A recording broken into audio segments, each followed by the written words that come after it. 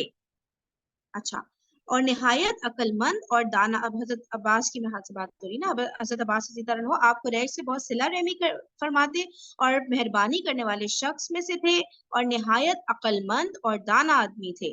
دراز قد، خوبصورت سفید رنگ اور فربہی کے ساتھ نرم فربہی کے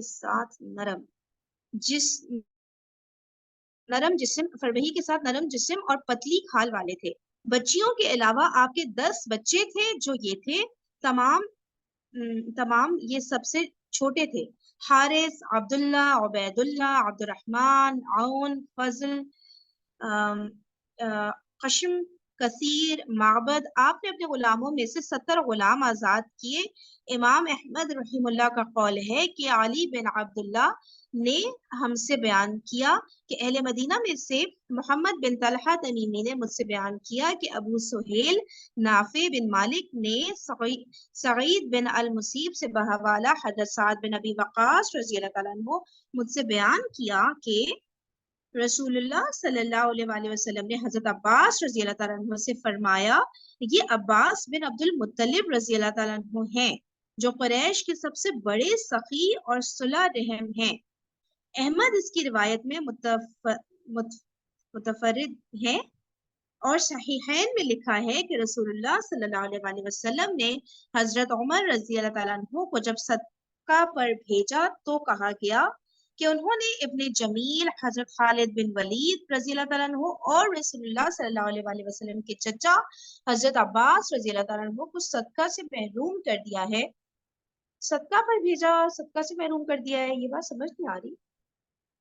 رسول اللہ نے حضرت عمر کو جب صدقہ پر بھیجا. چلے اس کو دیکھ لیتے ہیں، پھر ٹائم بھی سیشن کا اینڈ ہو گیا ہے تو کل اس کو پھر نا یہاں سے کنٹینیو کرتے ہیں. ٹھیک ہے، چلیں. جزاک اللہ خیر کثیرا. سبحانک اللہم و بحمدک، نشہد ان لا الہ الا انت، نستغفرک و نتوب الیک. السلام علیکم ورحمۃ اللہ وبرکاتہ. وعلیکم السلام.